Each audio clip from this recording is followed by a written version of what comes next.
Supply chain management issues. Supply chain management. Supply chain issues everywhere, causing What the am I trying to say? Supply chain issues causing problems for managed services providers on today's Not So Critical update.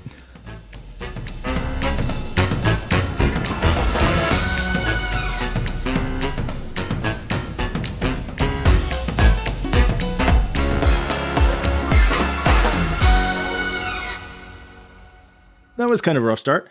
Anyway, I came across this post on Reddit. I used to be in managed services, so I'm still follow some of those communities. Somebody had posted just kind of randomly that Dell partner sales told them they are not honoring 30-day quotes. Quotes are good for today only. Now, I didn't, source this. I didn't validate it. I don't care about the specifics of it. But the general sense was, with the way pricing works and availability works, if not even pricing, you can't promise computers in a certain amount of time because you don't know if they're going to be available at all or not. So that had me looking into some of just like the global electronics shortages generally. It's a tough market. Have you tried to buy anything lately, Mikey? Yes, I have actually. We didn't plan this, but just yesterday, I've been working on getting a new home server set up. So I'm going to install Proxmox and like do all my Plex on there and all this stuff. So I have a home server that's pretty old, 8 or so years. I got on Newegg, got all the stuff. An actual home server, like a Microsoft home server? Well, that was up for debate. I was looking at prices, justifying different things, and I found the motherboard that would work. IPMI, dual 10 gig NICs. It was fabulous. 128 gig max. It was a mini ITX board from Supermicro.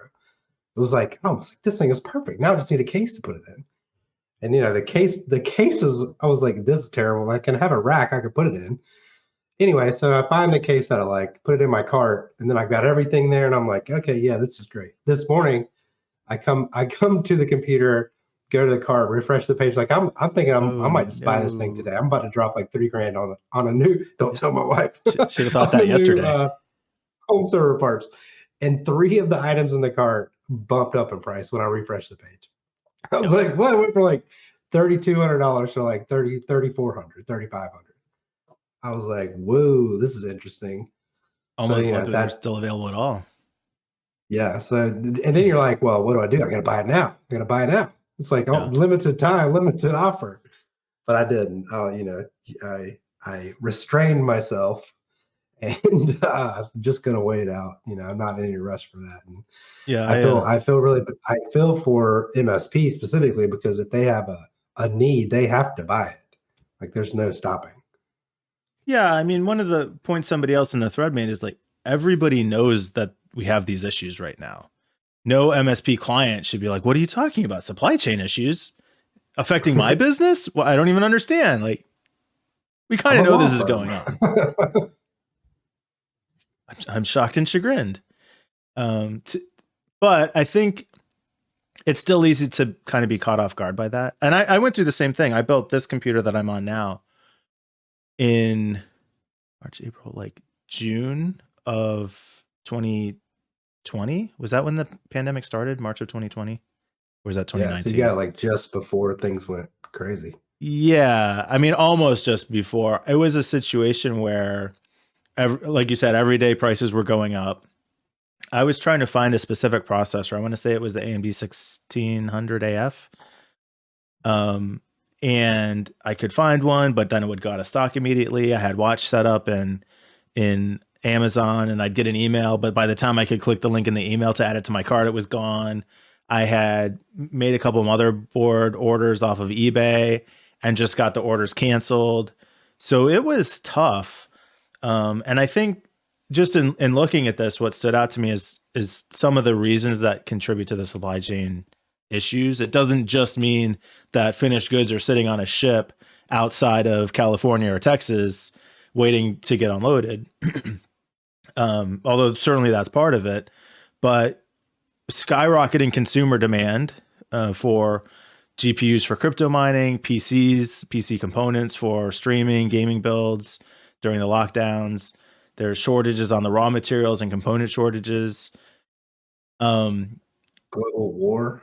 global war. Um, yeah, like the work from home drive, working from home caused laptop sales to hit 10-year highs. And these are people Mhm. who now have two computers where they only would have had their desktop before, but their desktop is now going unused in an office someplace, presumably. Another factor that I thought was really interesting was that automakers had halted production early in the pandemic, anticipating that sales would tank, but they cut production too early. So then they ended up placing huge orders for Yeah, they were dead processors, wrong. and and it completely threw off the supply chain. It was like a mess.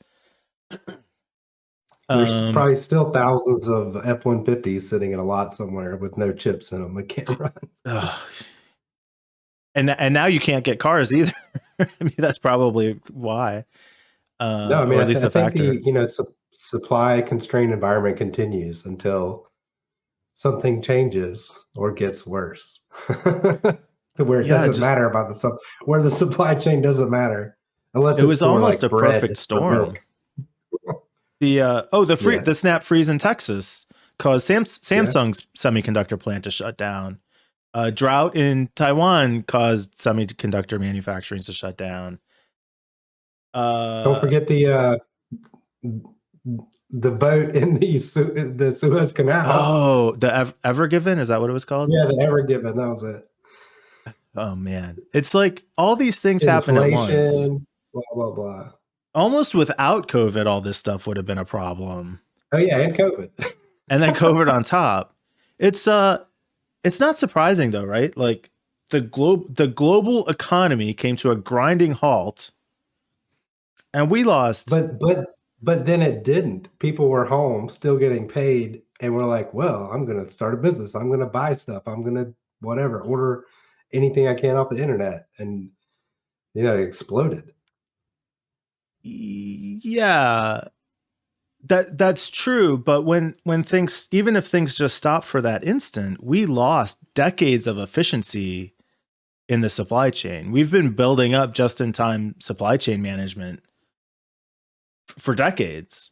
And when that got interrupted, getting that flywheel going again, I mean, that's going to take, due to nobody's fault. It's just the way the supply chain works, right? If companies that are providing the raw materials have to shut down, everything downstream is interrupted.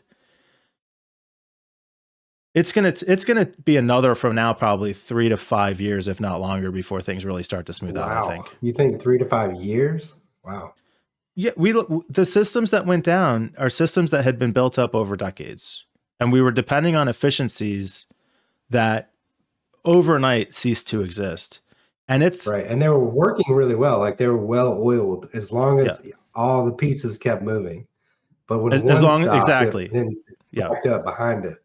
yeah. And so to get that started again, I mean, think about all the things that were happening on autopilot that had been paid for to set up 20 years ago that now don't exist anymore, and we have to pay people to go and do that work manually and to rebuild those systems. Those are things that we haven't had to pay for. Those things are not considered in the cost of goods that we're selling today, because we've already taken that value out of the system. Now we have to reinvest in all that. It's super What's expensive. what's And an I think, example of what's an example of what you're saying? well, I think a lot of it's the backlogs. So Put you on like, the spot. well, with just-in-time manufacturing, you expect to have the goods coming in. And if the good doesn't come in, then you have nothing to do. So now you have to pay somebody to go and figure out where that is, find another source, bring it in. I see. I see what you mean. And it starts at the very beginning. So if you can't, like, for some reason, the meat industry sticks in my head. If they have to shut down meat plants, like, that doesn't seem like a huge deal. I mean, well, it is a huge deal, right? You have people who are trying to work there. You have the animals that can't, like, are not shelf stable. All that disappears. Now, when Gotta you be bring gentle people with your back in, you got a backlog. So you've got to work overtime, pay more people, try and catch up with that backlog. The person that you're shipping to hasn't been able to take deliveries. now has maintenance to do on a shipping fleet.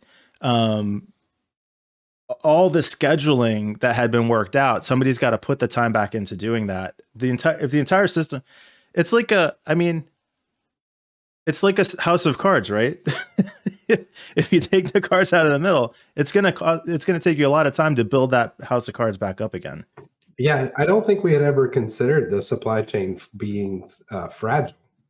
Like, it seemed relatively robust from the outside. Like, we had free shipping on 2-day shipping. We used to. I'm not sure what Amazon Prime gives you now, other than movies and TV shows. But that was pretty well oiled from an outside perspective. You wouldn't associate the word fragile with that system, but apparently we were wrong. It's still based on a certain level of inputs. Like, I guess I would say it required minimum inputs at that point. We got to the point where most of it ran on autopilot. Mm-hmm. The instability comes from like the little pieces here and there that if like this one thing that still requires human intervention, that always has, that couldn't be automated, if that one thing is interrupted, it affects everything else that is automated. So I don't know. It's all very interesting. I think like if you talk about inflation in terms of devaluing currency, that almost doesn't feel like it's describing, I think, what's actually happening. I think we're just paying the cost of things that are efficiencies that we'd already had built into the system. And it's shocking how much it actually costs to get things delivered when you don't have this vast architecture already running on autopilot to do it. There's a you want me to tell you how to fix this? I would love it. Are you ready? Listen up. There's a book by Daniel Suarez. It's a fiction book called Demon. I think it was maybe 10 or 15 years ago. Yeah. It's like sci-fi, like whatever old guy dies who's like a computer genius. And he programs all these things to happen, and basically an AI, to do things after he dies. Like his death is the trigger for all these things. And there's a series of 3 books, I believe, maybe 2, I can't remember. But I don't want to spoil it if you haven't read it, but the end result is people are self-reliant in a kind of what they call they're small communities, and that community has everything they need. Obviously, they need to get raw material, but they invented the computer genius invented 3D printing, which we kind of have now. Like, when people can do their own manufacturing, yeah, and the plans for those things are available, open source. If we can build our own things, we don't need a supply chain. But the community has to be substantially large enough to have people specialize in different things within the community. So it's like somebody in the community has to be a farmer, and somebody has to, hyper local economies, hyper local economy. Yeah, that's the solution. It's such a different. Maybe we'll get there with everybody exiting cities the way they are. Yeah, I'm lucky here. I live in a very rural area, so we have local farms, local manufacturing. People who make furniture, people who make clothing. Right, but not everybody has access to that. But also think about the lifestyle shift. If I don't have $20,000 car to drive anywhere in the world that I want, and a computer sitting here next to me because I now am, I don't know, the lifestyle change I think would be my level of entitlement would have to drop significantly. Well, that's not happening. I know. I'm not on board for that. I need overnight delivery from Amazon. It is something we should I don't think we'll ever fully get to like a world where everyone is relatively self-sufficient in their small or relative hyper local community, but it is something we should strive for and use that as a springboard to be more resilient in the future.